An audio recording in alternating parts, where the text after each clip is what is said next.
आज आपण 5व्या माळ्याला म्हणजे पंचमीला एका विशेष महिलेला भेटणार आहोत। या विशेष का आहेत? कारण यांचा प्रवास प्रेरणादायी आहे की आदिवासी समाजाच्या विकासासाठी गेली अनेक वर्षे सातत्याने काम केलं जात आहे। शासन स्तरावरून अनेक योजना राबवल्या जातात, मात्र त्यामागे एक ठाम दृष्टिकोन आणि त्या कामगिरीवरती विश्वास ठेवणारे अधिकारी सोबत असणं खूप गरजेचं असतं। आयुक्त म्हणून नाही विचारणार, महिला म्हणून तुम्हाला मी हा प्रश्न विचारेल की तुम्ही ह्या गोष्टीकडे कसं बघतात? महिला म्हणून तुम्ही मुलींना काय संदेश द्याल की त्यांनी स्वतःच्या संरक्षणाकरता काय केलं पाहिजे? मी पुरुषांना संदेश देईन।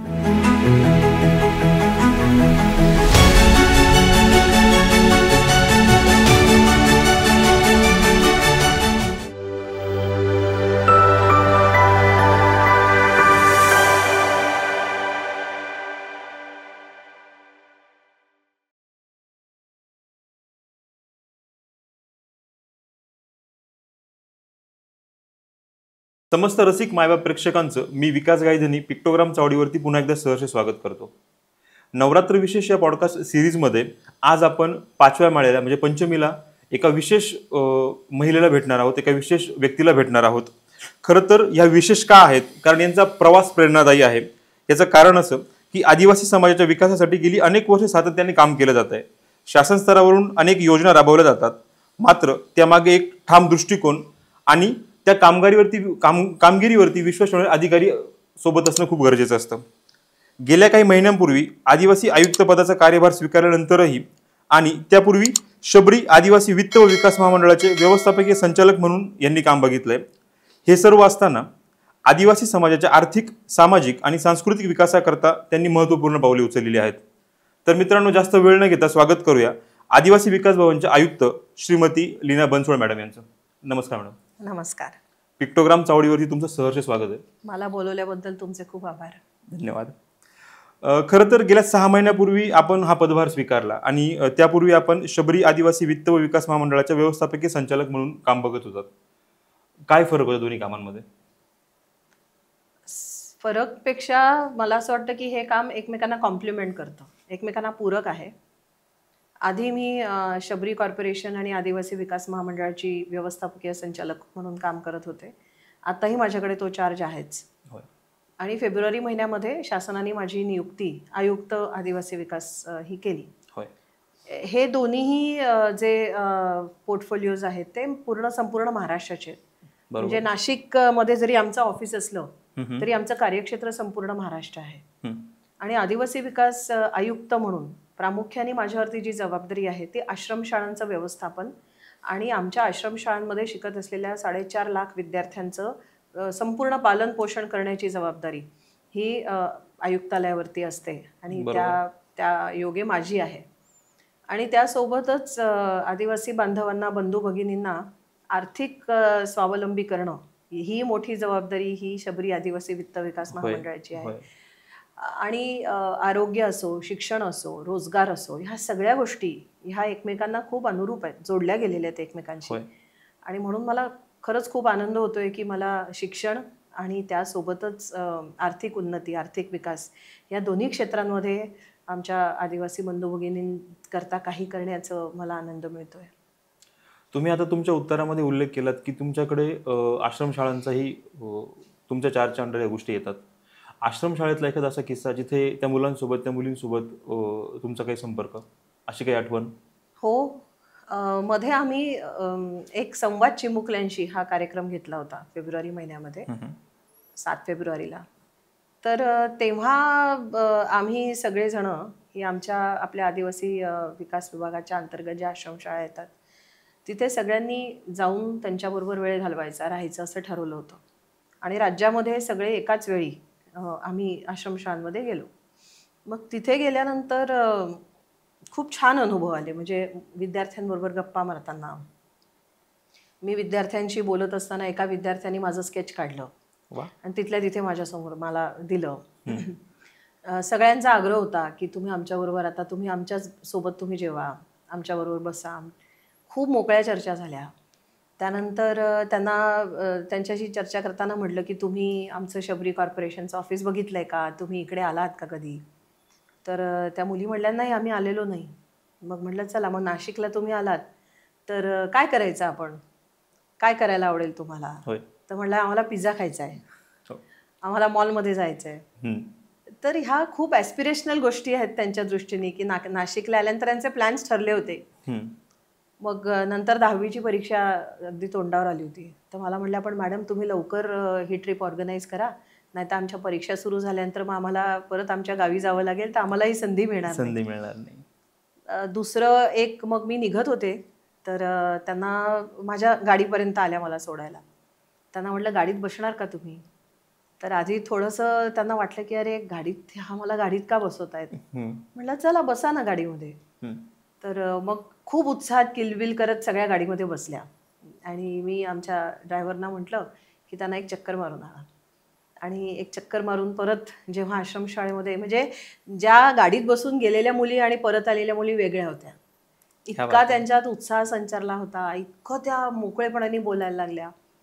त्या म्हणल्या, आम्हाला कधी वाटलंच नाही की आम्ही गाडीत बसू शकू, देवाच्या गाडीत बसू, किंवा कोणी आम्हाला असं म्हणेल. मग मी त्यांना म्हटलं की ही मुळात ही गाडी जी मला शासनाने दिली आहे ती तुमच्यामुळे की तुमच्याकरता दिलेली आहे. बरोबर. त्याच्यामुळे ही गाडी तुमची पण तेवढीच आहे जेवढी ती माझी आहे. आणि म्हणून तो तुम्ही अनुभव घ्यावा.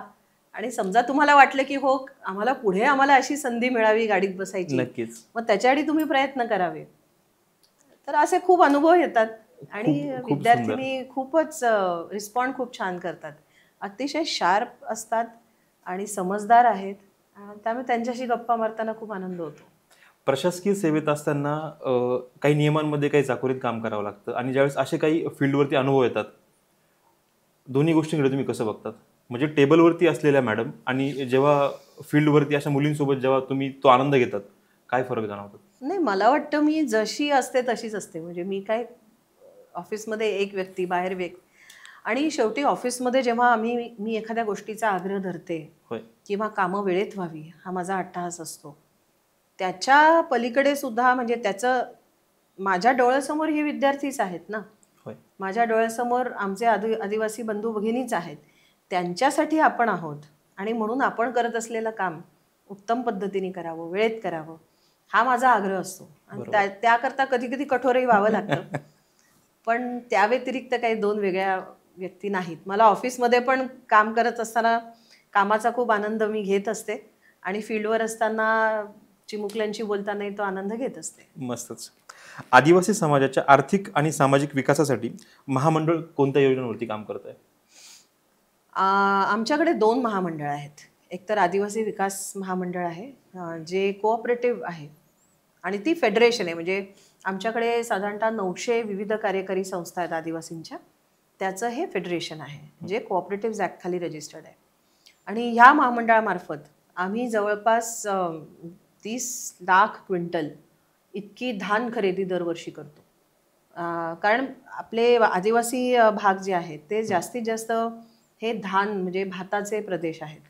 तिथे चांगल्या प्रतीचा धान होतो, भात होतो, आणि तो आदिवासी शेतकऱ्यांकडनं खरेदी करण्याचं काम हे महामंडळ करत असतं. तर तो एक मोठा कार्यभार आहे. आणि मग शबरी कॉर्पोरेशनद्वारे आम्ही आर्थिक उन्नतीच्या योजना राबवतो, ज्यामध्ये एक कर्जाची योजना आहे. म्हणजे ज्या तरुणींना काहीतरी स्वतःचा उद्योग उभा करायचा आहे, छोटासा व्यवसाय करायचा आहे, कुठे हॉटेल करायचं आहे, टपरी टाकायची आहे, किंवा एखादं दुकान लावायचं आहे मेकॅनिकचं, किंवा जे काही इलेक्ट्रिशियन, जे काय, आणि ज्याला भांडवल त्यांना मिळत नसेल, बरोबर, तर हे आम्ही 6% ते 8% रेट ऑफ इंटरेस्टवरती, सिम्पल रेट ऑफ इंटरेस्टवरती आम्ही त्यांना उपलब्ध करून देत असतो. बऱ्याच लोकांनी म्हणजे पिकअप व्हेकल्स घेतलेले आहेत, टॅक्सीज घेतलेल्या आहेत.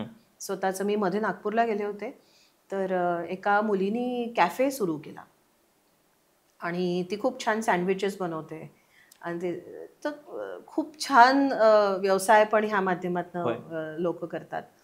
एक आमचे आदिवासी बंधू आहेत, ते ड्रायव्हर होते, आणि त्यांना 10 लाखाचं त्यांनी कर्ज घेऊन स्वतःची गाडी घेतली, डिझायर वगैरे काहीतरी, आणि आता ते स्वतः गाडी चालवतात. म्हणजे आता ते स्वतः ड्रायव्हर पासून ते एंटरप्रेन्योर झाले. क्या बात आहे. आणि अजून एक ड्रायव्हर त्यांनी अपॉइंट केला त्या गाडी करता. तर ते म्हणले दिवसभर मी ड्युटी करतो, आणि रात्री तो ड्रायव्हर ठेवून ते गाडी, म्हणजे ती गाडी बंद नसते, ती गाडी 24 तास कुठे ना कुठे एंगेज्ड असते. तर अशा प्रकारचे छोटे छोटे कर्ज देऊन त्यांना उद्योजक बनवण्याचं देखील काम हे महामंडळ करत असतं. त्यासोबतच शेतकऱ्यांच्या ज्या संस्था असतात, ज्याला कंपनीज असतात, ज्याला आम्ही FPOs म्हणतो, फार्मर प्रोड्युसर ऑर्गनायझेशन्स, किंवा आमच्या ग्रामसभा आहेत आदिवासी भागातल्या, तर ह्या संस्थांना कर्ज देण्याचं आणि व्हॅल्यू चेन वरती फायनान्स देण्याचं ते काम देखील आम्ही करतो. म्हणजे साठवणूक क्षमता वाढवायची. त्या गावामध्ये समजा साठवणूक करायला काही गोडाऊन्स असतील तर गोडाऊन्स द्यायचे. नंतर प्लांट अँड मशिनरी द्यायचं ना, छोटासा उद्योग करायचा असेल त्यांना तर तो उद्योग उभारणीसाठी मशीन्स लागतात, त्याच्याकरता मदत करायची. ट्रेनिंग्स लागतात, त्याच्याकरता मदत करायची. भांडवल लागतं आणि मुळात त्यांना भांडवल मिळवायला खूप त्रास होतो आणि म्हणून मग ह्या प्रोजेक्टमधूनच आम्ही त्याला भांडवल पण उपलब्ध करून देतो. त्यानंतर ब्रँडिंग मार्केटिंग करता मदत करतो. तर अशा एका FPOला धरून आम्ही अशा संपूर्ण व्हॅल्यू चेनमध्ये की त्यांचं सुरुवातपासून शेवटपर्यंत त्यांचं प्रॉडक्ट हे मार्केटमध्ये येऊ शकेल अशा प्रकारचंही सहकार्य आम्ही करत असतो. सुंदर. अल्पावधीतच सर्वदूर पसरलेल्या शबरी नॅचरल्स या ब्रँडची कल्पना तुम्हाला कशी सुचली? प्रश्न नंबर 1. प्रश्न दुसरा, या ब्रँडला ऑनलाईन मार्फत ऑर्डर्स देखील सुरू आहेत. कसा प्रवास आहे, काय सांगाल याबद्दल? शबरीच्या बाबतीत तर म्हणजे मी आता मला 3 वर्ष पूर्ण होतील ऑक्टोबरमध्ये महामंडळाबरोबर काम करताना. तर सुरुवातीला असा काही विचारच नव्हता. सुरुवात तर ही होती की आमच्याकडे काही फंड्स आहेत, आम्हाला काही FPOजना मदत करायची आहे आणि FPOना मदत करायला आम्ही सुरुवात केली. तर एक नाचणीवर काम करणारी एक FPO होती. त्यांनी पहिल्याच वर्षी जवळपास 150 मेट्रिक टन नाचणी गोळा केली शेतकऱ्यांकडनं आणि ते विकायला पण लागलेत. मग आमच्यासमोर दुसरा चॅलेंज होतं की 150 मेट्रिक टन नाचणी मार्केटमध्ये कशी उतरवायची. बरोबर. मग आम्ही काही व्यापाऱ्यांशी बोलायला लागलो, काही इन्स्टिट्यूशनल बायर्सशी बोलायला लागलो की त्यांच्याबरोबर काही MOUs करता येतील का, ॲग्रीमेंट्स करता येतील का. तर ते म्हणायचे की आम्ही करू, पण आम्ही मार्केट रेंटनीच भाव देऊ. बरोबर.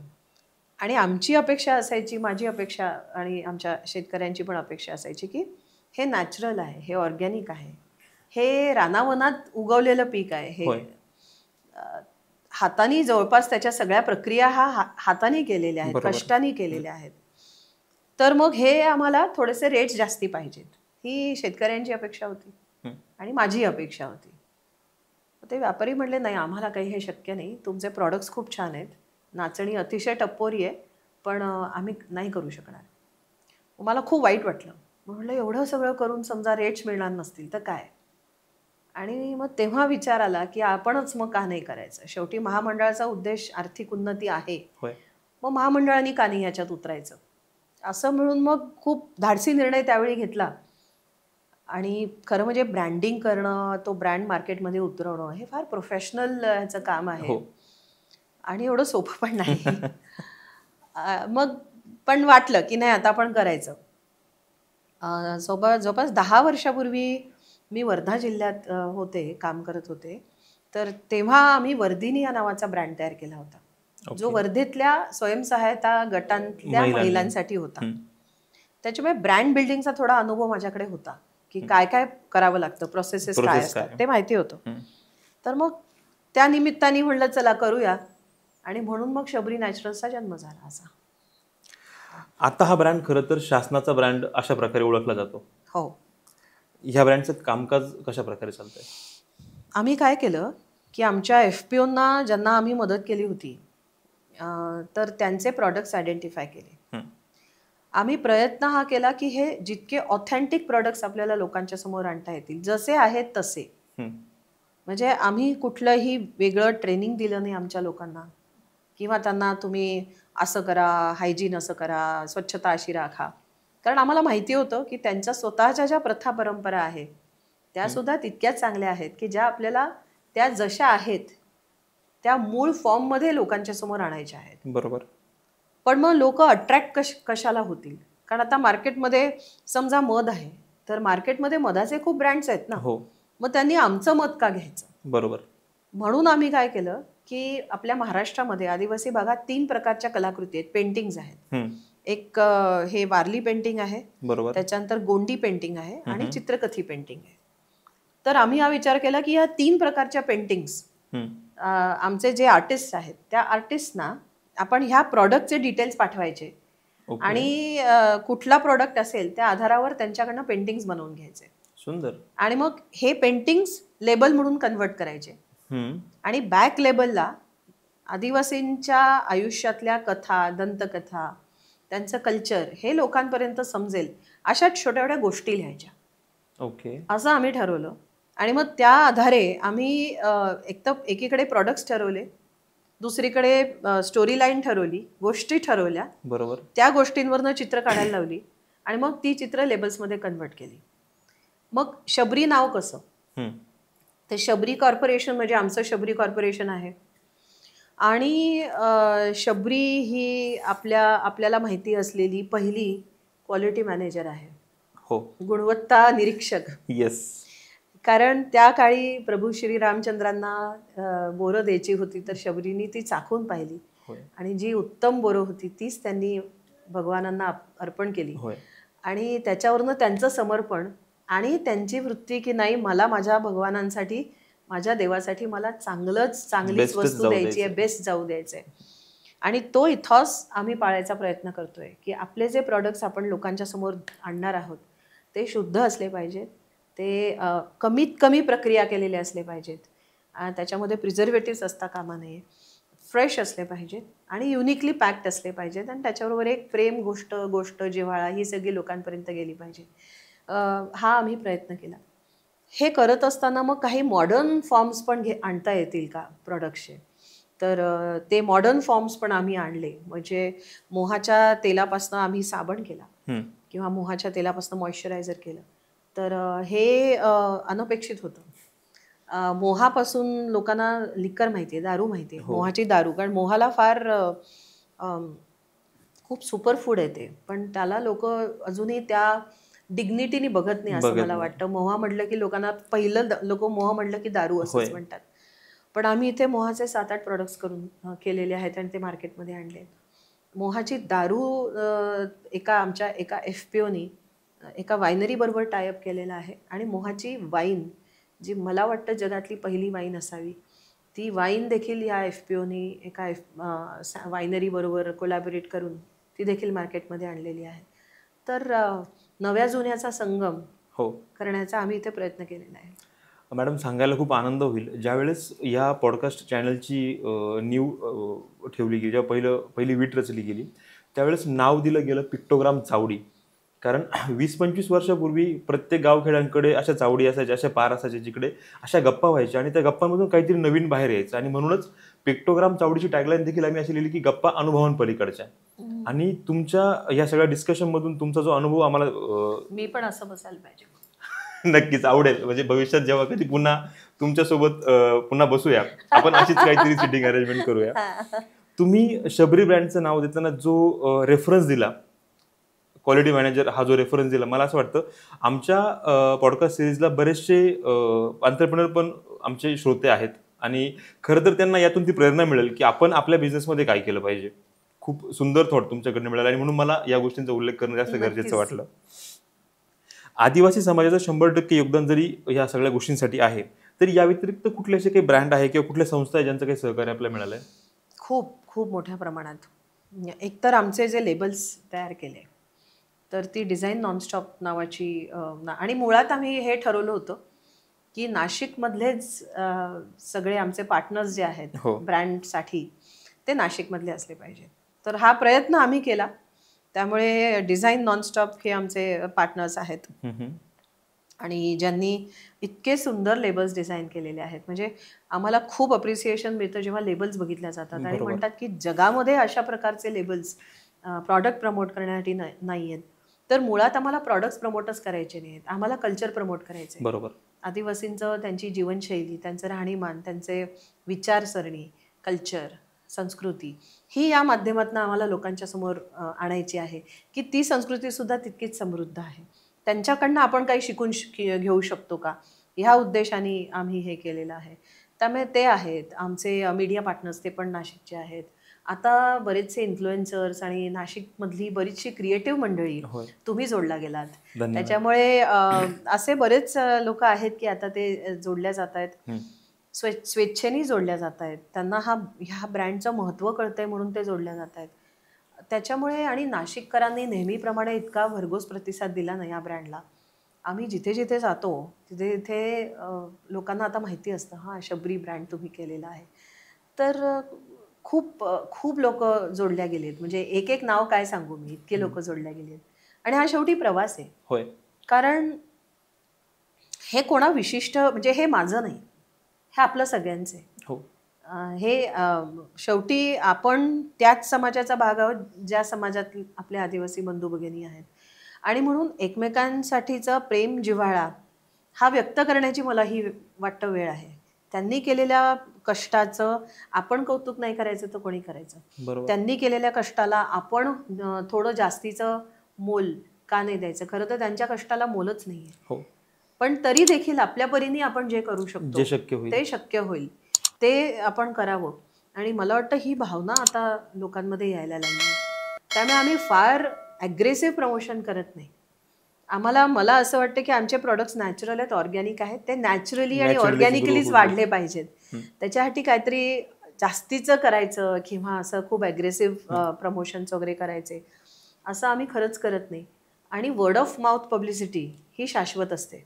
नक्कीच. रिपीट कस्टमर्स ही शाश्वत असते. लोक जेव्हा परत ऑर्डर्स प्लेस करतात, जेव्हा लोक परत येतात म्हणायला की अरे मी मॉइश्चरायझर वापरलं बरं का, तुमचा साबण अप्रतिम आहे, किंवा हे जे आमचं सिरप आहे मला खोकला झाला आणि मी हे सिरप घेतलं आणि 3-4 दिवसात म्हणजे मला रादर 3-4 दिवस काय 3 वेळा वापरूनच मला खूप फायदा झाला असं म्हणणारे लोक आहेत.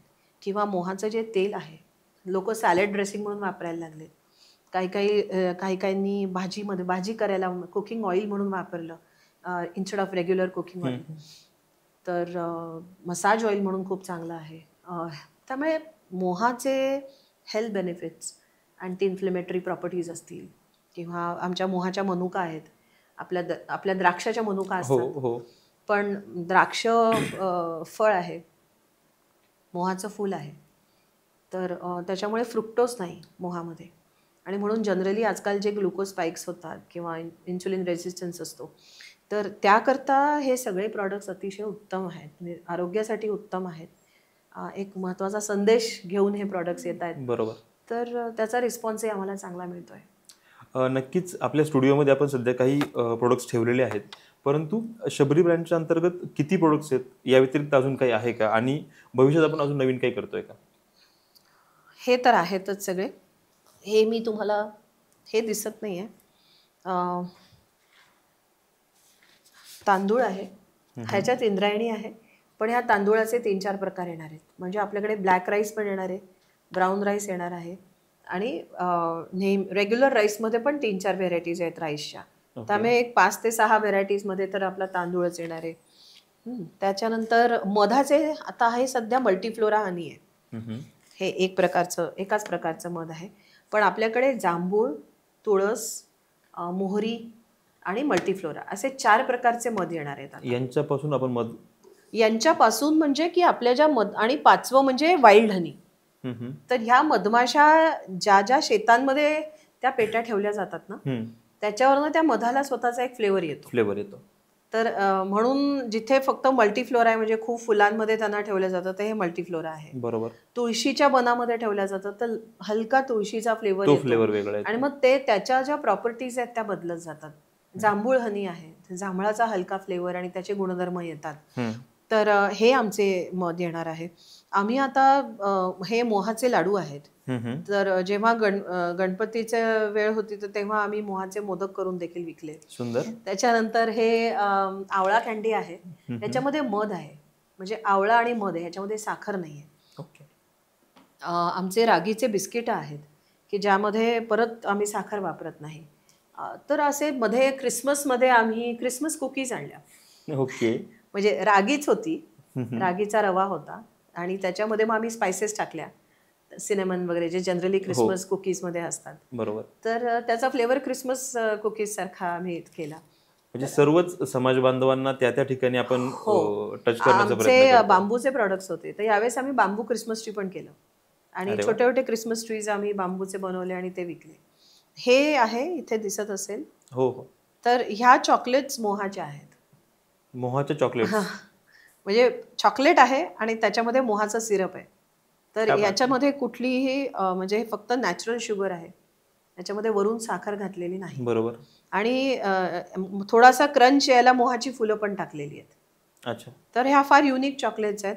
ह्याचं आमचं ब्रँडिंग झालेलं आहे, त्याला मोयान हे नाव दिलेलं आहे आम्ही. मोयान. मोयान मोयान म्हणजे माडिया भाषा डायलेक्ट आहे, बोलीभाषा, जी गडचिरोलीमध्ये बोलल्या जाते. माडिया समाज, आदिवासी समाज बोलतात.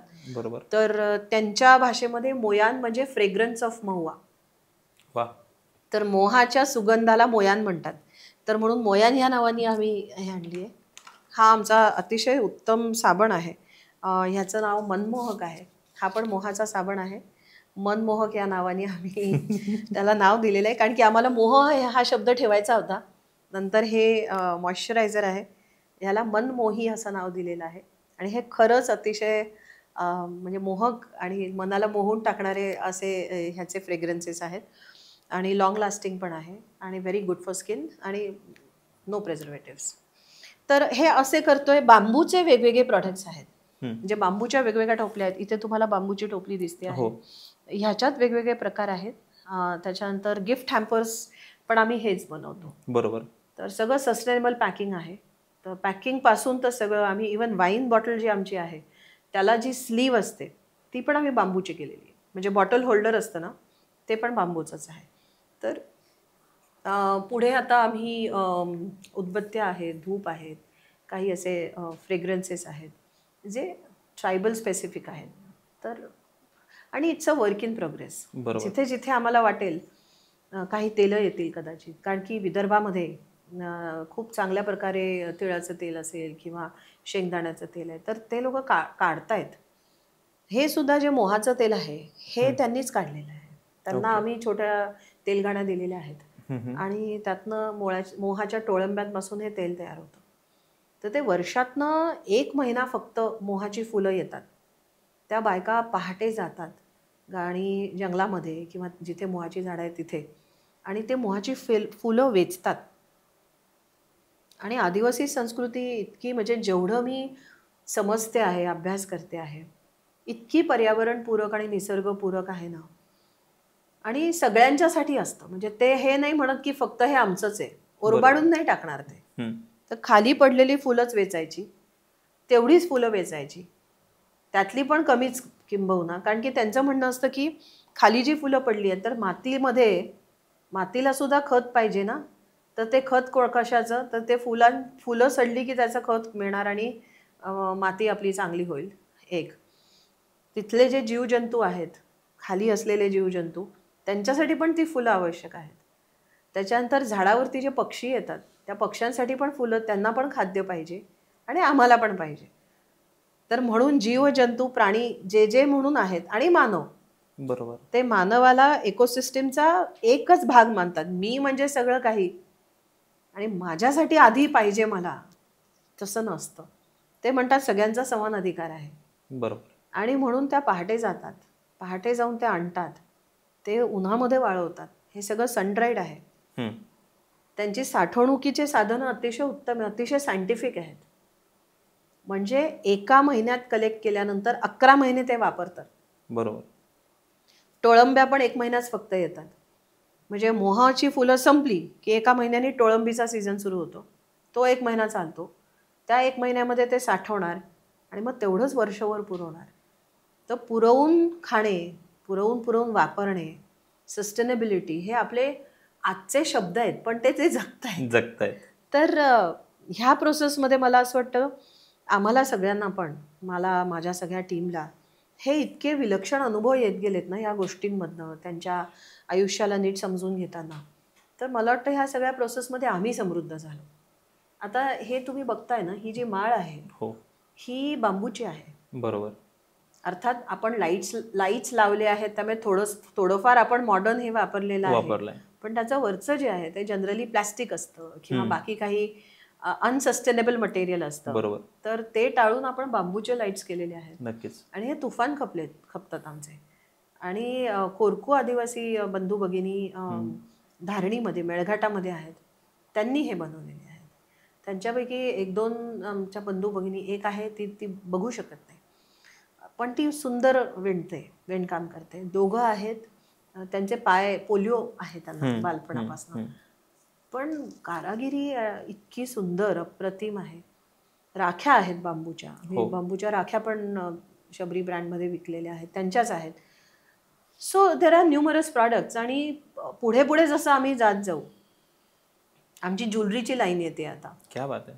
तर ती बीड्सची ज्वेलरी आहे, जी परत कोरकू आदिवासींकडनं आम्ही त्यांना डिझायनर सपोर्ट देतो आहे. बरोबर. त्यांच्याकडनं नवीन डिझाईन्स करून घेऊ. ज्वेलरीच नाही तर काय म्हणतात त्याला, ब्रेसलेट्स वगैरे पण आम्ही करणार. म्हणजे पुरुषांनी वाईट वाटून घ्यायचं कारण नाही आहे की ज्वेलरी आम्ही काय करायचं, तुमच्यासाठी बँड्स पण येतील. सो तर you can use those bands also. आणि आम्हाला आमच्या ब्रँडला तुम्ही प्रमोट करू शकता. नक्कीच. त्यानंतर metallurgy, tribals are known to be one of the best metallurgist. त्यांचे जे अलॉय कास्टिंग आहे, शेकडो वर्षांपासून, हजारो वर्षांपासून त्या समाजामध्ये अलॉय कास्टिंगची पूर्ण प्रक्रिया त्यांना अवगत होती. ते पूर्ण स्किल त्यांच्याकडे होतं. आजही काही प्रमाणामध्ये आहे. आणि गडचिरोलीमध्ये काही आमचे बांधव आहेत की ज्यांनी अलॉईज पासून बऱ्याचशा गोष्टी तयार केलेल्या आहेत. मग ती पण ज्वेलरी आहे किंवा आर्टिफॅक्ट्स आहेत, त्या आर्टिफॅक्ट्स पण आम्ही मार्केटमध्ये आणतो. तो बरंच काही आहे अजून. येस. या सगळ्या प्रवासामध्ये आपण मोहाचा उल्लेख केला खरं तर, आणि मला तेच थोडं अजून जाणून घ्यायचं आहे. आदिवासी समाजामध्ये मोहाचं झाड हे कल्पवृक्ष म्हणून ओळखलं जातं. यापासून अनेक प्रीमियम उत्पादनं आपण बनवली आहेत. अशा किती शेतकरी उत्पादक संस्था आपल्यासोबत जोडल्या गेल्या ते सगळं करत असताना? आत्ता सध्या आम्ही 15 शेतकरी उत्पादक कंपन्यांबरोबर काम करतोय आणि प्रत्येकी त्यांच्यामध्ये 300 त्यांचे सभासद आहेत, 250-300 सभासद. तर तेवढे आमचे हाऊसहोल्ड्स हे जोडल्या गेलेले आहेत. त्यासोबतच म्हणजे हे ब्रँड म्हणजे आमचं एकमेव काम आहे असं नाहीये. तर आमच्या काही संस्था या लाखेवर काम करत आहेत. कदाचित असं होऊ शकतं की पुढे मागे आत्ता ते लाख जी झाडावरची असते ती काढतात आणि विकतात, त्याचं थोडंसं प्रोसेसिंग करून. कदाचित असं होऊ शकेल की पुढे लाखेचे प्रॉडक्ट सुद्धा आम्ही आणू शकू. बिब्ब्यावर आमचे काही संस्था काम करतायत. तर मग बिब्बा आहे, हिरडा आहे, बेहडा आहे, लाख आहे, असे NTFE म्हणजे नॉन टिम्बर फॉरेस्ट प्रोड्यूस ज्याला आपण म्हणतो, तर त्यावर पण काम सुरू आहे. पण ते सगळे प्रॉडक्ट्स हे शबरीमध्ये आलेच पाहिजे किंवा येऊ शकतीलच असं नाहीये. डिंक आहे खूप चांगल्या क्वालिटीचा, तर कदाचित डिंक येऊ शकेल पुढच्या नेक्स्ट फेजमध्ये. तर आमची ही जर्नी सुरू आहे एक्सप्लोरेशनची, की प्रॉडक्ट्स नवीन कसे अजून इन्क्लूड करता येतील. पण आमच्या 250 संस्था आहेत, FPOs आहेत, ते काही ना काही करतातच आहेत. आणि राईस म्हणाल तुम्ही तर त्यातल्या 40-50 तर राईसवरच आहेत. सो जसं जसं मार्केटिंग होत जाईल तसं त्या सगळ्या संस्थांचा पण भात आम्ही, धान किंवा तांदूळ आम्ही विकायला सुरू करू. नक्कीच. आदिवासी समाजाच्या सांस्कृतिक वारशांचं संवर्धन व्हावं यासाठी आपण तारपा, बोहाडे या देखील ब्रँडच्या अंतर्गत काही गोष्टी करत आहोत, त्याबद्दल काय सांगाल?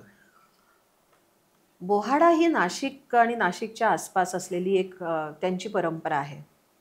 त्याला ते बोहाडा नाचवणं म्हणतात. म्हणजे मे एंड आणि जून फर्स्ट वीक आदिवासींचे सण, त्यांचं जीवनमान हे सगळं निसर्गाशी अनुरूप आणि निसर्गपूरक असल्यामुळे जेव्हा सगळी म्हणजे आता नवीन शेतीची कामं व्हायची आहेत, सुरू करायची आहेत, मृग नक्षत्र लागायला थोडासा वेळ आहे, थोडी उसंत आहे, आणि त्या काळामध्ये ही मंडळी बोहाडे नाचवतात. त्यांच्याकडे 52 प्रकारचे बोहाडे आहेत आणि त्यांचे देव, त्यांचे जे बिलीफ्स आहेत, तर त्याप्रमाणे म्हणजे त्यांचा तो सण आणि उत्सव आहे असं समजा. तर संध्याकाळच्या वेळी किंवा रात्री ही सगळे लोक गोळा होतात आणि त्यांच्याकडे काही कुटुंब असतात ज्यांच्याकडे बोहाड्या बनवण्याची प्रथा असते. तर पंगारा जातीचं वूड, लाकूड किंवा आंब्यापासूनचं लाकूड, आणि काही ठिकाणी पेपर मॅशेचे बोहाडे. तर पिढ्यानपिढ्या हे लोक करतात. म्हणजे माझ्या ऑफिसमध्ये आणि तुमच्या माध्यमातून मी तुमच्या सगळ्या आपल्या प्रेक्षकांना मी आमंत्रित करते की शबरी कॉर्पोरेशनचं नाशिकमधलं जे ऑफिस आहे ते जरूर सगळ्यांनी बघायला यावं. आम्ही आर्ट गॅलरी केलेली आहे, त्या आर्ट गॅलरीमध्ये हे सगळे प्रॉडक्ट्स डिस्प्लेला आहेत आमचे.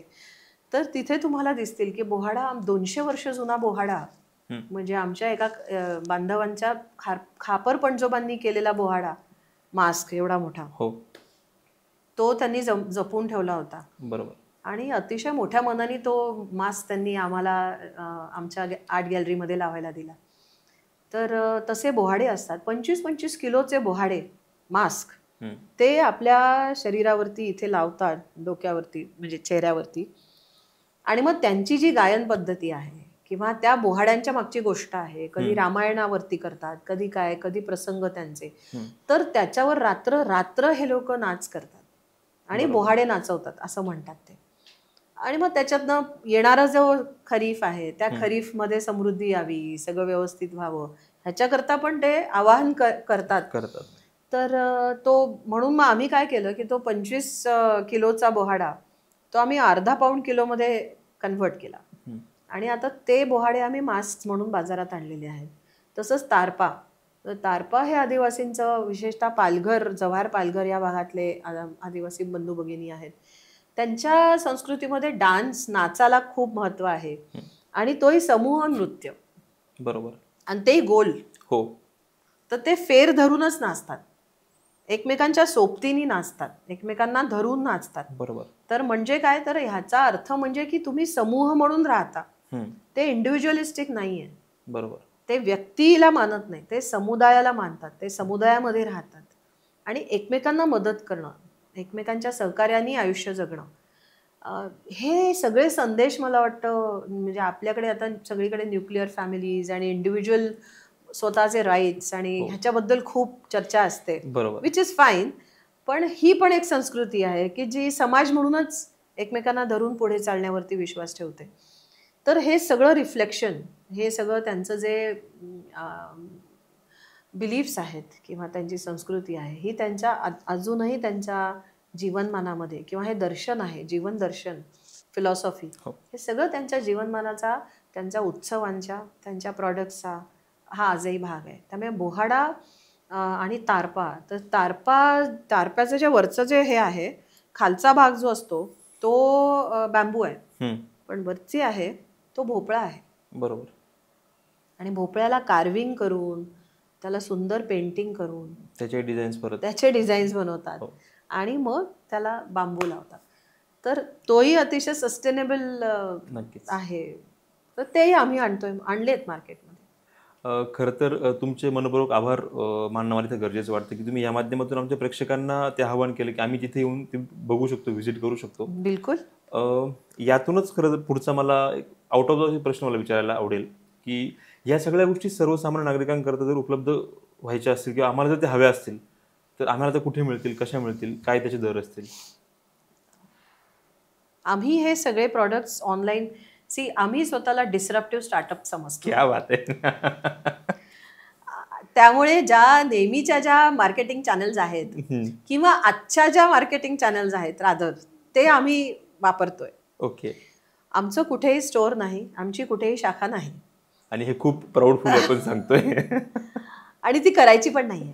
बरोबर. कारण आता जग इतक्या वेगाने वेगळ्या दिशेने जात आहे आणि इंटरनेटमुळे आणि IT प्लॅटफॉर्म्समुळे आपण इतकं जोडल्या गेलेलो आहे वेगळ्या पातळीवरती की म्हणजे मी स्वतः, मला वाटत नाही कित्येक महिन्यांमध्ये किंवा वर्षात कुठल्या दुकानात काही खरेदी करायला गेलेली नाही. तर जेव्हा माझ्यासारखी व्यक्ती कुठे जात नाहीये बाहेर, तर माझ्यासारखे असे लाखो लोक आहेत की जे अजूनही खूप बिलीव्ह की आपण, आणि आपल्याला व्हरायटी मिळते, आपल्याला हवं ते प्रॉडक्ट कुठूनही मिळू शकतं जगातलं, तर मग ब्रिक अँड मॉर्टर स्टोअर्स का करायचे? म्हणून आम्ही एप्रिल महिन्यामध्ये आमचं एक सुसज्ज असं ई-कॉमर्स पोर्टल लॉन्च केलेलं आहे. आणि त्या पोर्टलवरती shabrinaturals.com हे आमचं पोर्टल आहे. ह्या पोर्टलवरती हे सगळे प्रॉडक्ट्स आहेत. इंडिया पोस्टबरोबर आमचं MOU आहे आणि India post is our logistics partner, आणि त्यांच्यामार्फत आम्ही भारतामध्ये कुठेही शिप करतो. तर रोज ऑर्डर्स येतात, आम्ही फुलफिल करतोय. तर ते मॉडेल आहे. आणि माझ्या ऑफिसमध्ये येण्याचं दुसरं इन्सेंटिव्ह पण आहे की तिथे आम्ही एक गॅलरी केली आहे की ज्याच्यामध्ये हे प्रोडक्ट्स डिस्प्ले कम सेलला आहेत. बरोबर. आणि तिथेही इट्स अन अनमॅन्ड गॅलरी, म्हणजे असं नाहीये की कोणी काउंटरवर बसलाय, मग कोणीतरी असा एकदम मख्ख चेहरा करून बसलेला आहे त्रासी की तुम्ही का आलात. तर असं काहीच नाहीये की तुम्ही यू कॅन जस्ट, तुम्ही माझ्या ऑफिसमध्ये येऊ शकता, ऑफिस बघू शकता, तिथेच प्रॉडक्टची गॅलरी आहे, तिथेच QR कोड पण आहे, प्रॉडक्ट्स आहेत, कोणी पण तुम्हाला मदत करतं, यायचं घ्यायचं. तिथे खाली शॉपिंग बॅग्स आहेत, तर जे प्रॉडक्ट्स वाटेल ते घ्यायचे, पैसे पे करायचे आणि जायचं. क्या बात. तर हे सगळं खूप वेगळं, कारण की we trust each other, we believe on trust, आणि त्यामुळे छान चाललंय. इतकं सोपं करून ज्या गोष्टी तुम्ही सांगतायत आता, मला असं वाटतं की आयुक्त म्हणून तुमचा प्रवास जगाने बघितलाय, सर्वांना माहिती आहे, परंतु मला असं वाटतं आमच्या प्रेक्षकांनी एक बिझनेस वुमन म्हणून या गोष्टीकडे बघितलं पाहिजे खरं तर, आणि त्यांनी यातून शिकलं पाहिजे की प्रत्येक गोष्टीचा अट्टहास न करता किती सोपं आपण कस्टमरपर्यंत पोहोचू शकतो. ही शिकवण मला असं वाटतं की यातून आम्हाला मिळते. हे मला सगळं इतकं बरं वाटतं ना. आय डोंट हॅव म्हणजे मला काही बिझनेसची डिग्री नाही, मला काही बिझनेस करण्याचा अनुभव नाही, माझ्याकडे कॅपिटल पण नाहीये. मला असं वाटतं की हे फक्त मिथ असावं. पण हे सगळं हेच तर आहे ना, की मला इतकी संधी मिळते हे सगळं करण्याची, आणि रिस्क माझी त्यात काय आहे, जवळपास काहीच नाही आहे. बिकॉज बट म्हणून मला वाटतं की चला, मला I have nothing to lose, so मग मी अजून केलं पाहिजे. हो, का बरं मी बांधून घ्यायचं स्वतःला, काय होणार आहे. आणि फेल्युअर्स आर ओके. म्हणजे बरेचदा आपण ती गोष्ट करत नाही किंवा पुढे जात नाही, कारण आपल्याला आपण पडू, आपण अयशस्वी होऊ, आपण फेल होऊ, ह्याची खूप भीती असते. तर त्याला कॉन्कर करणं आणि ते भीती कॉन्कर करून पावलं पुढे टाकणं, दोनच गोष्टी होऊ शकतील ना. Either you win or you lose. If you lose you get a lesson, if you win you can still go forward. पण तिथेच उभं राहिलो, जाऊ का नको ह्या भीतीने, तर काहीच होणार नाही ना. मग लेसन पण लर्न करणार नाही तुम्ही. एखादी गोष्ट केल्याने चुकते तर ती गोष्ट करू नये, दुसरी गोष्ट करून पाहावी. हे केव्हा होईल, जेव्हा तुम्ही ती गोष्ट करून बघाल. तर trying is more important. Taking steps, taking actions, स्वतःला करेक्ट करत जाणं, बघत जाणं की अरे हे चुकलं का, चला मग दुसरा अप्रोच घेऊन बघू का, हे करू का. आणि लर्निंग फ्रॉम इच अदर. म्हणजे मला काय माहिती होतं हे सगळं, पण आपण मुळात क्युरिओसिटी आपल्यामध्ये असली, चिकित्सा केली, जिज्ञासा असली आपल्याला, आणि शिकण्याची इच्छा असावी. म्हणजे मी गव्हर्नमेंटमध्ये असून मला नेहमी वाटतं की चला हे ट्राय करून बघावं. I have a very secured career, but असं वाटतं की हे करून बघायला काय हरकत आहे. आपल्याला अजून काही शिकता येतं, नवीन काय करता येतं. तर हे सगळ्यांनी करत पुढे गेलं तर आनंद घेता येतो गोष्टींचा. म्हणजे irrespective of the outcomes, you should enjoy the process, and that's what we all are doing here. खरं तर अनुभवांच्या वटवृक्षाच्या छायेखाली बसण्याचा हाच एक महत्त्वाचा भाग असतो. मी येणाऱ्या पुढच्या काळामध्ये तुम्हाला हा प्रश्न विचारणार होतो पुढच्या काही मिनिटांमध्ये, की महिलांसाठी तुम्ही काय सांगू इच्छिता ज्या छोट्याशा गोष्टींवरती घाबरतात, छोट्याशा गोष्टींवरती थांबून राहतात, किंवा मला वडील काय करू देत नाही, मला नवरा काय करू देत नाही, अशा वेळेस मी काय केलं पाहिजे, असे काही प्रश्न मला तुम्हाला विचारायचे होते. पण मी परत तुम्हाला म्हटलं की अनुभवांच्या वटवृक्षाखाली जेव्हा आम्ही बसतो, त्या छायेखाली जेव्हा बसतो ना, तर विचारायची गरज नाही पडत, आणि तुमच्यासारख्या अनुभवी लोकांकडनं ती उत्तरं येतात. मला असं वाटतं की आमच्या प्रेक्षकांना अशा बऱ्याच प्रश्नांची उत्तरं आता मिळाली असतील. नाही, पण घाबरणाऱ्यांमध्ये महिलाच असतात असं नाही. मी महिला म्हणून नाही म्हणत, कुठलीही व्यक्ती, ती महिला असेल पुरुष असेल, जी पहिलं पाऊल पण महिलांना जास्ती चॅलेंजेस येतात असं तुम्हाला म्हणायचं, विच आय गेट. कारण की सोशल कंडिशन्स पण तेवढा फेवरेबल नसतात जेवढा पुरुषांना असतात, आणि म्हणून महिला थोडंसं अजून एक स्टेप घ्यायला थोडं अजून त्यांना त्रास होतो इतरांपेक्षा. हे याला मी सहमत. कारण आजही जेव्हा मी घरातून बाहेर पडतो, मला स्वतःचं आवरायचं निघायचंय. तुम्हाला घरातून बाहेर पडताना तुम्हाला तुमच्या मुलाचं, तुमच्या फॅमिलीचं, सगळ्यांचं करून बाहेर पडायचंय. हा एका पुरुषाचा आणि महिलेचा फरक पडतो, आणि मी त्या उद्देशाने म्हटलं होतं. करेक्ट. पण त्याच्यात आता नवीन गोष्टी पण घडतात ना. बरेच पुरुष म्हणतात, आणि म्हटलं पाहिजे की आपण दोघंही आवरू आणि दोघंही मुलांचं सगळं तयार करू आणि दोघंही एकत्र घराच्या बाहेर पडू. सो ही शिफ्ट होतीये, हळू आहे, पण आय एम होपफुल. आणि आता महिला पण ती स्पेस रिक्लेम करतायत की नाही, तुला पण हे करायचंय, मला पण ऑफिसला जायचंय, तुला पण जायचंय, चल तू माझ्यासोबत काम करूया. So things are changing. नुकतंच आपला स्कॉच हा पुरस्कार 2 गोष्टींसाठी मिळाला. मला त्या पुरस्काराबद्दल ऐकायला आवडेल. तर स्कॉच हा एक इंडिपेंडेंट अवॉर्ड आहे. स्कॉच ग्रुप आहे, ते इंडिपेंडेंटली प्रोजेक्ट्स असेस करत असतात की जिथे इम्पॅक्टफुल प्रोजेक्ट्स आहेत, जिथे काही वेगळं झालेलं आहे, जिथे टेक्नॉलॉजी वापरलेली आहे, जिथे काही सोल्युशन्स प्रॉब्लेम सॉल्व्ह करण्यासाठी वापरले गेलेले आहेत. तर आम्ही मागच्या 7-8 महिन्यांपूर्वी आम्ही अप्लाय केलं होतं स्कॉच अवॉर्ड्सला आणि त्याची एक प्रोसेस असते, ज्युरी असते. मी 2 प्रोजेक्टसाठी केलं होतं. एक तर शबरी नॅचरल्स ब्रँड करता आणि दुसरं आम्ही मगाशी मी जे म्हटलं ना की आम्ही उद्योजकांना उद्योजक होण्याकरता स्मॉल लोन्स देतो. तर त्याकरता आम्ही एक पूर्ण state of the art IT platform तयार केलेला आहे. म्हणजे आता आमच्या आदिवासी बंधू भगिनींना कर्ज घ्यायचं असेल तर त्यांनी आमच्या बँक ब्रँचकडे यायची गरज नाही. त्यांनी ऑनलाईन पद्धतीने कर्जचा अर्ज करावा. त्यामध्ये लागणारे जे कागदपत्र होते ते 50% आम्ही कमी करून टाकले, की अगदी कमीत कमी कागदपत्र तुम्ही जोडायचे आहेत. ते PDF अपलोड करायची, त्याच्यानंतर फोटो वगैरे काय लागतं ते अपलोड करायचं. त्यांनी सबमिट बटन सबमिट केल्यानंतर तो अर्ज आमच्या ब्रँच ऑफिसला येतो. बरोबर. मग आमचे ब्रँच ऑफिसर्स समजा त्यांना स्पॉट व्हेरिफिकेशन करायचं असेल तर ते स्पॉट व्हेरिफिकेशन करून येतात. एक कमिटी असते प्रोजेक्ट ऑफिसरच्या अध्यक्षतेखाली. त्या कमिटीमध्ये त्या अर्जांचा उहापोह होतो आणि जे अर्ज मंजूर होतात त्या कमिटीमध्ये, बरं जेव्हा ते फील्ड व्हिजिटला जातात आमचे लोक, तेव्हा त्यांचे जिओ लोकेशन्स हे त्यांना त्या ॲपवरती टाकावे लागतात. बरोबर. तर लोक गेले की नाही हे मला कळतं.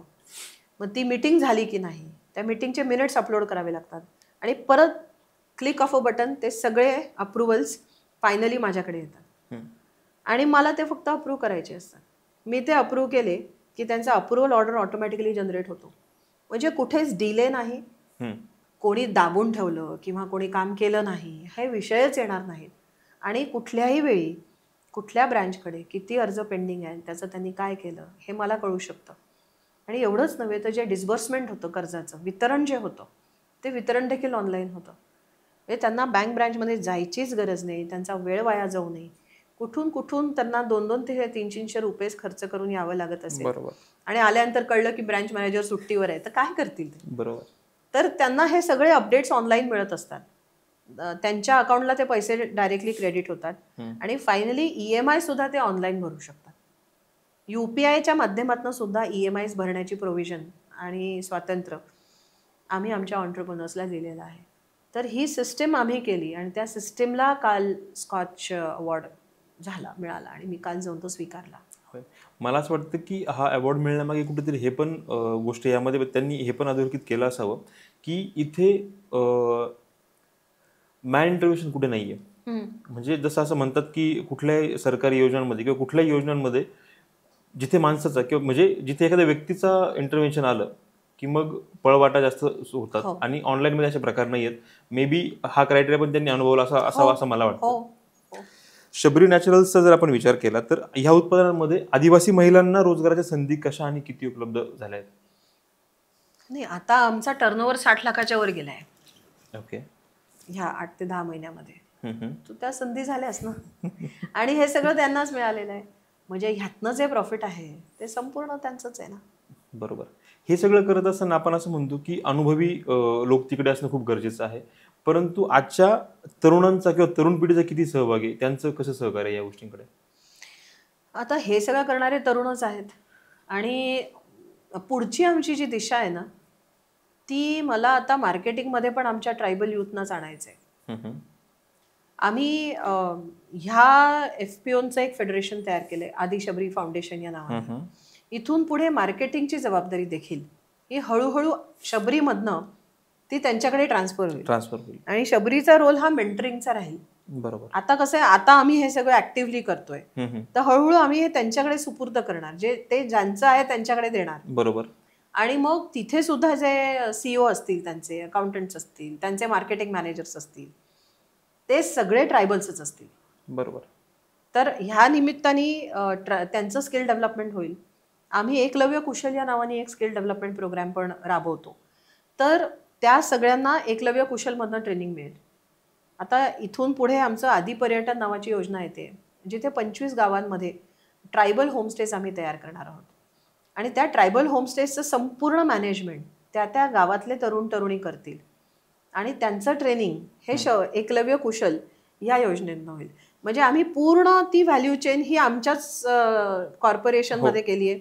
की एक कुटुंब आलं तर त्यांना त्यांच्या ट्रेनिंग नीड्स असतील त्या पूर्ण करायच्या, त्यांच्या क्रेडिट नीड्स असतील त्या पूर्ण करायच्या, ब्रँडिंगची गरज असेल तर शबरीचा ब्रँड ते वापरू शकतात.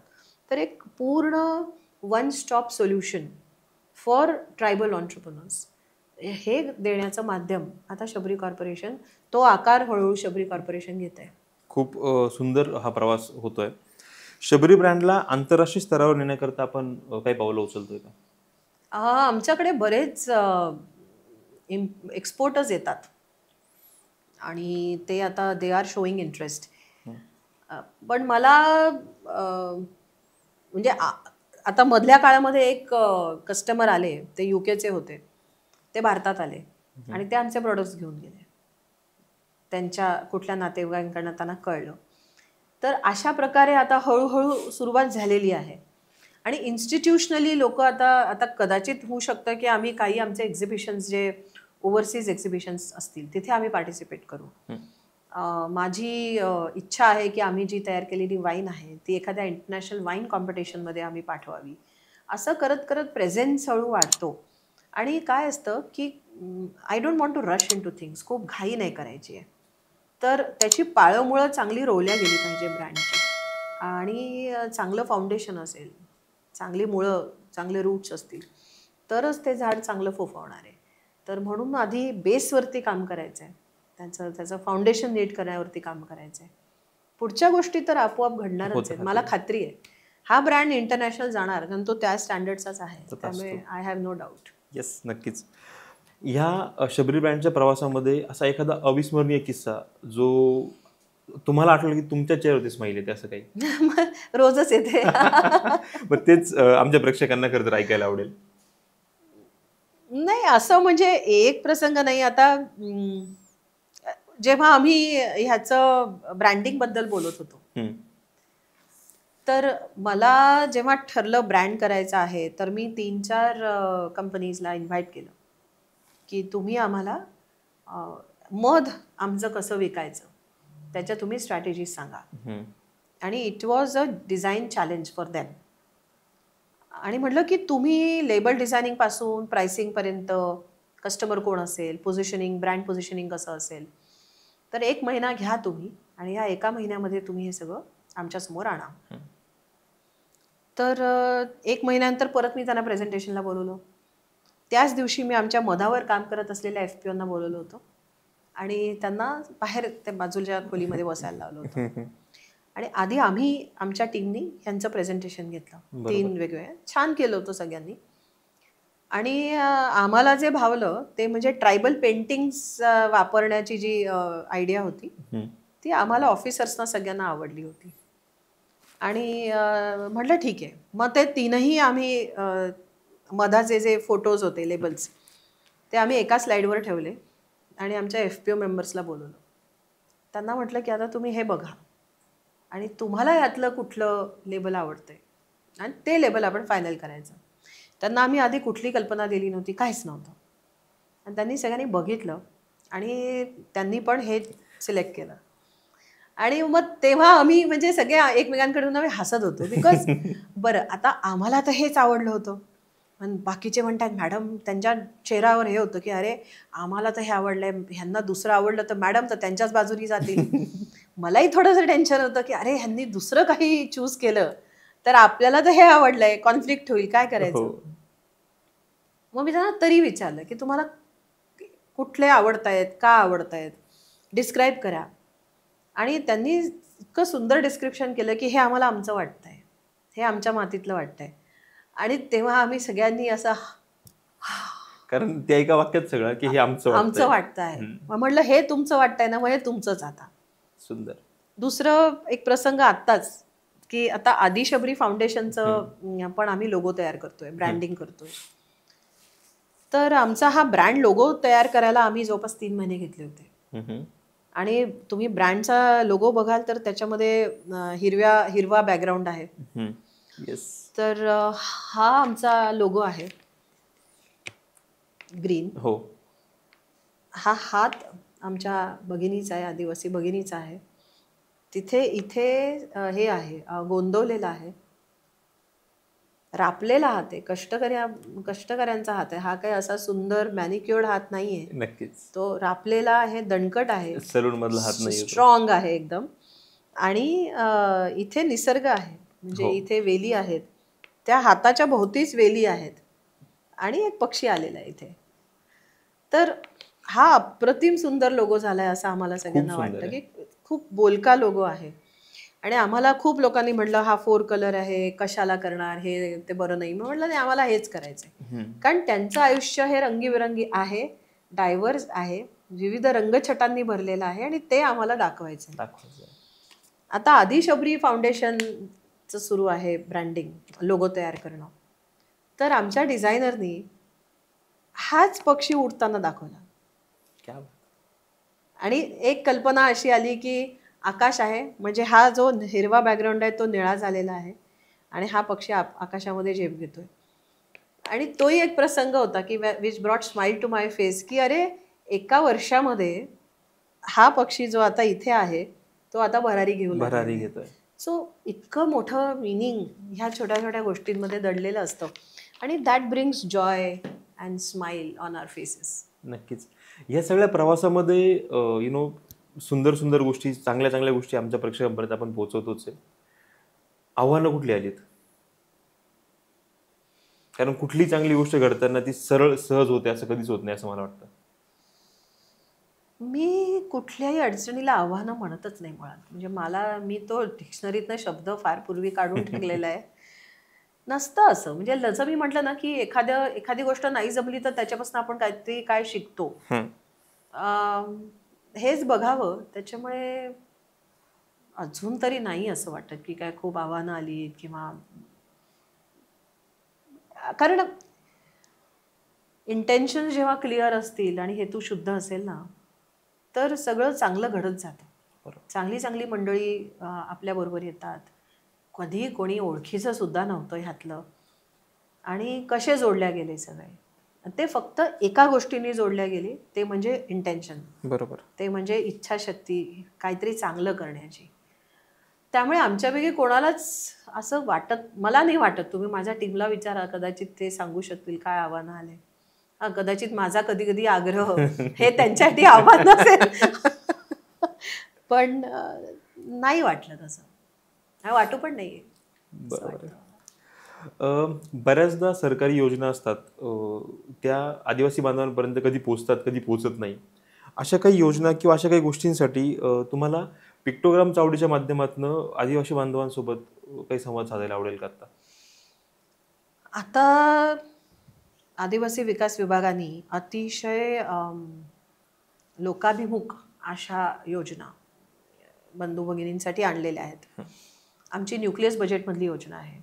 राणी दुर्गावती नावाची आमची एक अतिशय महत्त्वाकांक्षी योजना आहे, जी आता 9 ऑगस्टला लॉन्च झाली, की ज्यामध्ये महिला केंद्रित विकास, महिलांना केंद्रबिंदू मानून जेवढ्या शासनाच्या स्कीम्स आहेत आदिवासी विकास विभागाच्या, मग त्या जिल्हा परिषदला जरी त्याचे फंड्स जात असतील, म्हणजे कृषी विभागाचे असतील किंवा पशुसंवर्धन विभागासाठी जात असतील, आमच्या या योजना आहेत, त्याच्यामध्ये जास्तीत जास्त महिलांचा सहभाग व्हावा, जास्तीत जास्त महिला लाभार्थ्यांना प्रोत्साहित करावं. तर ही मला वाटते खूप पुरोगामी पाऊल आहे की महिलांना, जसं तुम्ही म्हणालात की महिलांना जास्ती अडचणी येतात, तर त्या अडचणींवर मात करण्यासाठी प्राधान्याने महिलांना पुढे आणायचं, प्राधान्याने महिला लाभार्थी सिलेक्ट करायचे, अशी शासनाने भूमिका घेतलेली आहे. तर त्या योजनेचा महिलांनी लाभ घ्यावा. जसं आम्ही लोनचं आमचं पोर्टल, ऑनलाईन पोर्टल केलं, तसं मग मी इकडे आयुक्त म्हणून आल्यानंतर आम्ही न्यूक्लियस बजेट नावाची एक योजना आहे, त्याचंही पोर्टल आम्ही ऑनलाईन केलं. आणि अवघ्या 3 महिन्यामध्ये आमच्याकडे मला वाटतं 21,000च्या वर अर्ज आले. ओके. बघा, म्हणजे सुरुवातीला सगळ्यांना वाटायचं, इव्हन मी लोन पोर्टल केलं त्या लोकांना वाटायचं की आदिवासी ते त्यांच्याकडे मोबाईल्स असतील का, किंवा रेंज नाही, नेटवर्क नसतं गावांमध्ये, ते काय करतील. पण त्याच्यावर ते मात करतायत आणि उत्तम पद्धतीने करतायत. त्यामुळे इच्छाशक्ती दांडगी आहे त्यांच्यात. एक संधी मिळते, ही संधी आपण घेतली पाहिजे, ही आता इच्छा होणं. आणि मग म्हणून आमची जबाबदारी वाटते की ती संधी त्यांना लवकरात लवकर आणि उत्तम पद्धतीने उपलब्ध करून देणं, ही जबाबदारी आता आमची वाढलेली आहे. त्यामुळे आमच्या वेबसाईट्स आहेत, पोर्टल्स आहेत, त्याच्यावर माहिती घेत राहावी. आमचे सोशल मीडिया चॅनल्स आहेत, त्याच्यावरनं त्यांना माहिती घ्यावी. आमच्यापर्यंत त्यांना पोचायचे खूप मार्ग आता उपलब्ध झालेले आहेत. तर ती माहिती आणि तो संवाद त्यांच्यात आणि आमचा जेवढा सुरू राहील तर चांगलं काम आपल्याला करता येईल आणि लोकाभिमुख काम विभागाला करता येईल असं मला वाटतं. नक्कीच. आदिवासी शेतकऱ्यांचा थेट बाजाराशी संपर्क येण्याकरता काही ठोस पाऊल आपण उचलतोय का?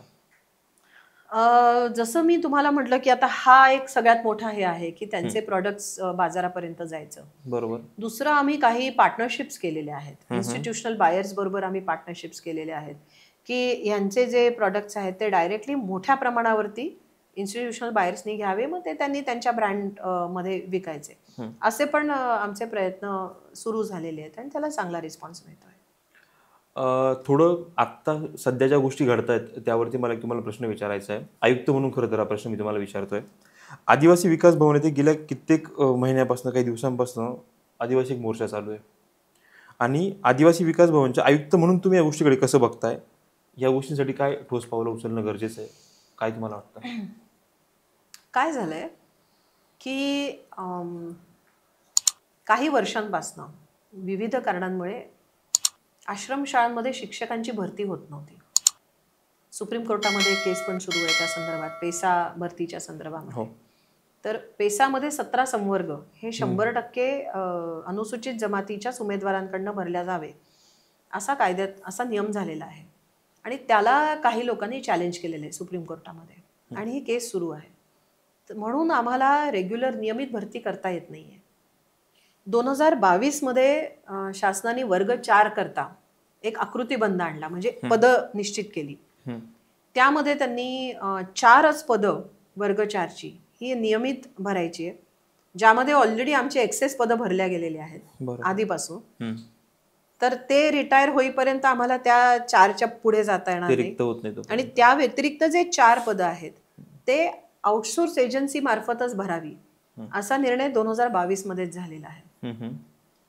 2023 मध्ये वर्ग 3ची जी पदं आहेत, म्हणजे शिक्षकांची पदं आहेत, ती तासिका तत्वावर न भरता आउटसोर्सिंग एजन्सीच्या माध्यमातून भरावी असा निर्णय झालेला आहे, जोपर्यंत नियमित पदभरती होत नाही तोपर्यंत. तर त्यापूर्वी काही लोक, काही मंडळी तासिका तत्वावरती काम करत होती आणि त्यांचा आग्रह असा होता की याही वर्षी त्याच पद्धतीने तासिका तत्वावरनं आम्हाला डायरेक्टली घ्यावं. याच्या आधी काही वर्षांपूर्वी अशाच प्रकारे तासिका तत्वावर 10 वर्ष ती मंडळी काम करत गेली, ब्रेक घेऊ ना पण. आणि तासिका तत्व म्हणजे काय, तर तुम्ही 1 तास शिकवायला या शाळेमध्ये तुम्हाला एक काही अमाऊंट मिळेल शासनाने ठरवून दिलेली. तर नंतर मग 10 वर्षानंतर त्यातले अनेक लोक कोर्टात गेले. कोर्टाने निर्णय दिला, निकाल दिला की नाही यांना तुम्ही रेग्युलराईज करा. मग शासनाला त्यांना रेग्युलराईज करावं लागलं. आता ते त्याला, कारण तसं झालं तर ज्या कॅन्डिडेट्सनी त्यावेळी अप्लायच केलं नव्हतं, कारण तासिका तत्वावर येणं आणि फुल टाईम येणं या दोन्ही रिक्रुटमेंट प्रोसेसेस ह्या पूर्णतः वेगळ्या आहेत आणि मग नैसर्गिक न्याय ह्या बाकीच्यांना मिळू शकणार नाही. म्हणून शासनाने ठरवलं की जे पात्रताधारक आहेत, आणि पात्रताधारक म्हणजे कोण, तर आता नुसतं बीएड आणि डीएडला नाही राहिलेलं तेवढं. बरोबर. प्राथमिक शिक्षकांसाठी टीईटी आणि सीटीईटी ह्या परीक्षा उत्तीर्ण होणं आणि टीएआयटी ही अर्हताकारी परीक्षा उत्तीर्ण होणं हे मॅन्डेटरी आहे. बरोबर. आता 2 आठवड्यापूर्वी माननीय सर्वोच्च न्यायालयाने पण हाच निर्णय दिलेला आहे की आता शिक्षकांना टीईटी सीटीईटी शिवाय कुठेही नोकरी मिळणार नाही. जसं प्रोफेसर्स करता नेट सेट होती तसं शिक्षकांना टीईटी सीटीईटी झालेली आहे प्राथमिक शिक्षकांना. आणि म्हणून मग आम्ही असा निर्णय घेतला की एचआर एजन्सी ऑनबोर्ड करायची आणि एचआर एजन्सीच्या मार्फत जे पात्रताधारक शिक्षक आहेत, मग ते ह्या आत्ता जे आंदोलन करते आहेत त्यांच्यातले पण जे पात्रताधारक आहे, आम्ही त्यांच्यातल्या जवळपास 450 पात्रताधारक शिक्षकांना ऑलरेडी नियुक्ती एचआर एजन्सीने दिलेली आहे. पण त्यांचा आग्रह असा आहे की आम्हाला तुम्ही डायरेक्ट द्या किंवा आमची सीटीईटी टीईटी आहे नाही आहे याचा विचार न करता तुम्ही आम्हाला द्या, किमान पुढचे काही वर्ष तरी, असा त्यांचा तो आग्रह आहे. आणि अर्थात ही संपूर्ण बाब शासनाच्या अखत्यारीतली आहे. आमचं काम शासनाची भूमिका ती अंमलबजावणी करण्याचं आहे. बरोबर. आणि शासनाने त्यांना वारंवार सांगितलेलं आहे की ते करता येणं शक्य नाही. तुम्ही बाह्य सोर्सच्या मार्फत या आणि ज्यांना ज्यांना बाह्य सोर्समधनं ज्यांना नियुक्त्या दिलेल्या आहेत त्यांनी त्या स्वीकाराव्या आणि त्यांनी रुजू व्हावं शाळेवरती, असं आमचं पण त्यांना सांगणं असतं. शासनाने पण त्यांना हेच सांगितलेलं आहे. तर असा तो विषय आहे. बरोबर. त्यामुळे ते त्यांच्या आग्रहावर ठाम आहेत आणि शासनाची भूमिका पण ह्याच्यामध्ये खूप स्पष्ट आहे. मॅडम, जवळजवळ 1 तासापासून या सगळ्याच्या आपल्या चर्चा चालू आहे आणि बऱ्याचदा पॉडकास्ट म्हटलं की असं होतं की यार सगळं सेट आहे, सगळे प्रश्न ठरलेले आहेत, त्याप्रमाणे बोललं जातं. आणि पिक्टोग्राम चावडीची एक खासियत आहे की आम्ही सगळा विषय ज्यावेळेस हाताळत असतो त्यावेळेस एक हातचा राखून ठेवलेला प्रश्न असा असतो जो तुमचे आम्हाला सगळेच हातचे राखून ठेवले होते. मला नाही, कुठे माहिती होतं तुम्ही हे प्रश्न विचारणार आहे. तुमच्या केसमध्ये या सगळा प्रकार जो असा घडलाय की एकदम अचानक गोष्टी घडल्यात. परंतु एक असा प्रश्न जो आत्ता हे सगळं ऐकत असताना माझ्या मनात आला आणि त्या हिशोबाने तो हातचा राखून ठेवला म्हणतोय. आपण सुरुवातीला जो एक्सपिरियन्स शेअर केला होता ज्या आश्रमशाळेतल्या ज्या मुलींसोबत हे सगळ्या गोष्टी घडल्या आणि त्यांच्या चेहऱ्यावरचा आनंद तुम्ही तो सगळा शेअर केला होता. मला खरं तर त्याच गोष्टीला हात घालून एक प्रश्न विचारायचा आहे. स्पेसिफिक महाराष्ट्र म्हणून नाही विचारत आहे मी, ओव्हरऑल आश्रमशाळांच्या मुद्द्याला खरं तर हात घालतोय. काही ठिकाणी असं होतंय की ही जी फुलं उमलत आहेत ही उमलण्या अगोदरच कोमेजण्याचं काम किंवा ती तोडण्याचं काम बरेच समाज घटक करतायत. मी आयुक्त म्हणून नाही विचारणार, महिला म्हणून तुम्हाला मी हा प्रश्न विचारेल की तुम्ही ह्या गोष्टीकडे कसं बघतात आणि ह्या वेळेस कुठलं म्हणजे प्रशासकीय सेवांनी असेल किंवा प्रशासनाने असेल, पोलिसांनी असेल, त्यांना मदत करावी, त्या सगळ्या गोष्टी घडत राहतील. महिला म्हणून तुम्ही त्या मुलींना काय संदेश द्याल की त्यांनी स्वतःच्या संरक्षणाकरता काय केलं पाहिजे? मी पुरुषांना संदेश देईन.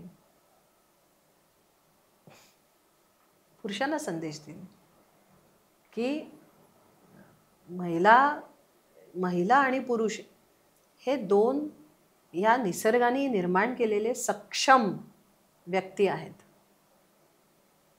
त्यांना केवळ ती महिला आहे म्हणून तिच्याकडे एका विशिष्ट नजरेने बघणं हे बंद करा, बिलकुल बंद करा.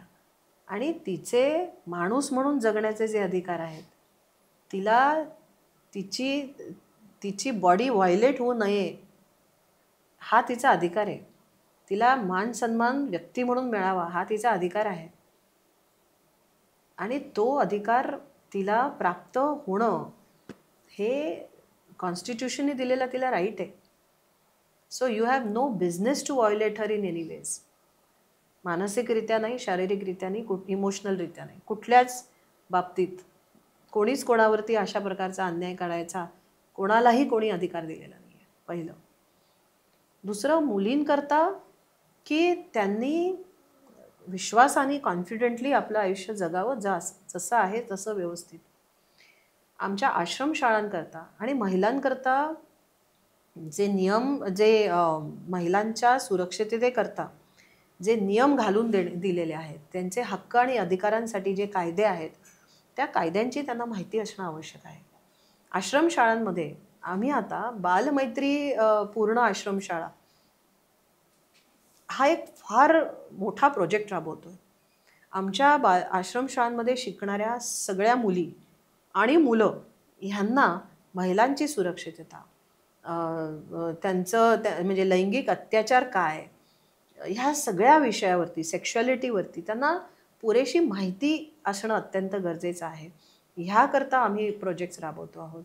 मग गुड टच बॅड टच म्हणजे काय, तर व्यक्त कसं व्हायचं, एखाद्या आपल्यावरती असा प्रसंग कोणी काही करत असेल तर शांतपणे निमूटपणे सहन न करता आपले जे ह्यामध्ये आम्ही त्यांना हे पण सांगतो की तुमचे मेंटर्स कोण आहेत, मग त्या मेंटर्सकडे कसं जायचं, मेंटर्सना हे सगळं कसं सांगायचं, विश्वासाने कसं सांगायचं, त्यातनं खचून न जाता आपलं जे काय आयुष्य आहे ते न संपवता किंवा त्यातनं निगेटिव्हिटी न ठेवता पुढे कसं जायचं. मुलांना सुद्धा ह्या सगळ्या गोष्टींची माहिती आणि आश्रमशाळा बालमैत्री पूर्ण असणं, चाइल्ड फ्रेंडली असणं, ह्याच्याकरता काय काय आम्ही ट्रॅफिक लाईट इंडिकेटर्स केलेले आहेत की प्रत्येक आश्रमशाळेला 42 इंडिकेटर्सवरती आम्ही ग्रेड करणार की आज तुमचे किती इंडिकेटर्स रेडमध्ये आहेत, किती येलो आहे, किती ग्रीन आहे, आणि मग ते एक एक इंडिकेटरवर काम करून ते सगळे ग्रीनमध्ये कसे आणता येईल, की म्हणजे सगळे चाइल्ड फ्रेंडली स्कूल्स असतील आणि एक चांगलं एन्व्हायरमेंट मुलींना देता येईल, की जेणेकरून मुलींचा सगळा विकास होईल. एकदा तो विश्वास आला ना, सेल्फ कॉन्फिडन्स आला मुलींना, तर मग मुलं पण घाबरतात. स्ट्रॉंग गर्ल्सला मुलं सहजासहजी, आणि they feel that being a woman you are intrinsically काय म्हणतात की आम्हाला हक्क आहे की तुम्ही इंट्रिन्सिकली वीक आहात, म्हणजे just because you are a girl you are weak, हा एक जनरली मुलांमध्ये नॅरेटिव्ह समज असतो, तो गैरसमज आहे. आणि मग अशा स्ट्रॉंग आणि कॉन्फिडंट मुली आणि महिला बघितल्या तर तो समज दूर होतोच. तर त्याच्यावर काम करायचं आहे. बाकी तर ठीक आहे, मग तुम्ही कराटे शिकू शकता तुम्ही. आता मी तर काही शिकलेली नाही कराटे वगैरे, पण प्रत्येकाचा आपापला चॉईस असतो. पण एक आपल्या वागण्या बोलण्यातनं जेव्हा इफ यू एक्झ्यूट दॅट कॉन्फिडन्स, तुम्ही कॉन्फिडेंटली समाजामध्ये राहायला, तर सहसा हिंमत होत नाही मग कोणाशी काय करायची. खरं तर ह्या पॉडकास्टचा माझा शेवटचा प्रश्नच तो होता की नवरात्रीमध्ये पूजली जाणारी देवी, स्कंदमाता देवी आपण ज्यांना म्हणतो, तर संयम आणि धैर्याचं प्रतीक आहे. आणि ह्याच प्रश्नाला अनुसरून, म्हणजे ह्याच दोन्ही गोष्टी अनुसरून मला हा प्रश्न विचारायचा होता. त्याचं उत्तर मला असं वाटतं की मला मिळालं आहे, की त्या मुलींनी काय केलं पाहिजे किंवा त्या महिलांनी काय केलं पाहिजे, आणि त्यासोबतच मुलींनी महिलांनी काय केलं पाहिजे हे म्हणण्यापेक्षा पुरुषांनी स्वतःचा नजरिया कसा बदलला पाहिजे याबद्दल तुम्ही बोललात. खूप आनंद वाटला हे ऐकून. ह्या विषयाचा शेवट करत असताना एक छोटासा रॅपिड फायर राऊंड आपण घेतोय, जो आम्ही सर्वच महिलांसोबत, म्हणजे सर्वच या नवदुर्गांसोबत करणार आहोत. तुमचा हा 5वा प्रसंग आहे. अजून 4 आमच्या दुर्गा बाकी आहेत. रॅपिड फायर मधला पहिला प्रश्न, बनसोड मॅडमचं आयडियल कोण आहे, आदर्श व्यक्ती कोण आहे? आमच्या आदिवासी महिला. अशी कुठली गोष्ट, असा कुठला प्रसंग जी खूप चिड निर्माण करते? अन्याय कोणावरती होत असेल ना, तर मला खूप राग येतो. आणि ज्यांना ज्यांचे हक्क मिळायला पाहिजेत त्यांना जेव्हा त्यांचे हक्क मिळत नाहीत, आणि आर्थिक विषमता आहे, सामाजिक विषमता आहे, त्याचा मला खूप राग येतो. प्रशासकीय सेवेत आहात मान्य, परंतु तरीही तुमच्यावरती कोणीतरी आहे, काही टप्पे आहेत. सर्वोच्च पदावर जर पोहोचलात, सीएम झालात, पीएम झालात, एक दिवसाकरता काय बदलाल? काय बदलाल? मला असं वाटतं की थोडंसं स्वतःलाच बदलेन, कारण तेच शाश्वत आहे. आपण स्वतःला बदलत गेलो ना, आज आपण जसे आहोत त्याच्यापेक्षा अधिक चांगलं उद्या होत गेलो, ऑटोमॅटिकली जग बदलतं. क्या बात आहे. ह्या पूर्ण प्रवासामध्ये असा एखादा कुठला प्रसंग, अशी एखादी कुठली गोष्ट जी तुम्हाला असं वाटतं की आपल्याकडनं चूक झाली होती आणि ती आम्हाला बदलण्याची जर संधी मिळाली तर मी ती बदलेल? नाही, म्हणजे मी असं नाही म्हणणार की चुका नाही झाल्या. ऑफकोर्स आपण मानव आहोत, पण मी ती चूकच झाली हा विचार न करता त्यातनं मला काय शिकता आलं, जसं मी आधी पण म्हटलं की मी अजून समृद्ध कशी होत जाणार, मी तेवढंच बघत असते. मी काय चुकलं, कोणाचं चुकलं त्याकडे नाही लक्ष देत. म्हणजे तसं घडत गेले मी स्वतःला की त्यातनं आपल्याला अजून काय करता येईल, अजून समृद्ध कसं करता येईल स्वतःला, तेच बघत गेले. हा पूर्ण 1.25 तासाचा पॉडकास्ट किंवा ही पूर्ण जी मुलाखत आहे, मला असं वाटतं की या सगळ्या 1.25 तासाचा सार तुम्ही एका वाक्यात सांगितलंय की मी स्वतःला बदलेल. आणि आज खरं तर प्रत्येकाने स्वतःला बदलण्याची गरज आहे, कारण आपण पूर्ण पृथ्वीला पांघरून नाही घालू शकत. आपण स्वतःला बदललं पाहिजे, आणि त्यातून हे जे बदल घडतील, स्वतः बदला, ऑटोमॅटिक जग, तुमचा दृष्टिकोन बदलला की तुमच्या जगाकडे बघण्याचा दृष्टिकोन चेंज होईल आणि त्यातून गोष्टी बदलतील. मला असं वाटतं नवरात्रीच्या 5व्या माळ्याला म्हणजे पंचमीला आपल्याकडे आयुक्त मॅडम आलेल्या होत्या, लीना बनसोड मॅडम आल्या होत्या, आणि त्यांचा जो सगळा प्रवास, खरं तर आयुक्त म्हणून त्यांचा प्रवास पूर्ण जगाला माहितीच आहे, परंतु शबरी नॅचरल्सच्या माध्यमातून आदिवासी महिलांसाठी, आदिवासी समाजाकरता काय काय गोष्टी केल्या जात आहेत याबद्दल आपण चर्चा केली. आणि मी पुन्हा एकदा अधोरेखित करतोय की प्रशासकीय सेवेचा त्यांचा अनुभव दांडगा आहेच, परंतु आमच्या सगळ्या प्रेक्षकांनी त्यांच्याकडे वुमन एंटरप्रेन्योर म्हणून बघावं, कारण त्यांनी हा जो सगळा प्रवास सांगितला तो एक वेगळ्या दृष्टीने बघितला गेला पाहिजे. आणि नक्कीच मॅडम तुम्हाला विनंती करेल की भविष्यात पुन्हा एकदा आम्हाला तुम्ही आमच्या चावडीवरती येणं अपेक्षित असेल, जेव्हा फक्त आणि फक्त महिला उद्योजक म्हणून मी तुमच्याकडे बघेल आणि त्या हिशोबानेच बोलेल. आणि हो, तुमची ती इच्छा पूर्ण होईल, तुमची ती इच्छा पूर्ण होईल की नेक्स्ट चावडीचा सेटअप अशाच प्रकारे असेल आणि असेच आपण बसून गप्पा मारू, अशाच या सगळ्या गप्पा आमच्या प्रेक्षकांपर्यंत पोहोचवू. नवरात्रीच्या ह्या सिरीज करता तुम्ही आम्हाला जो वेळ दिला त्याबद्दल आमच्या प्रेक्षकांकडनं, आमच्या सर्व टीमकडनं तुमचे मनपूर्वक आभार मानतो आणि इकडे थांबतोय. धन्यवाद. मला पण खूपच चॅलेंजिंग प्रश्न विचारले तुम्ही आणि खूप मजा आली बोलताना. खूप फ्री फ्लोईंग झालं. तुमचे पण खूप खूप आभार. तुमच्या टीमचे आभार. थँक्यू.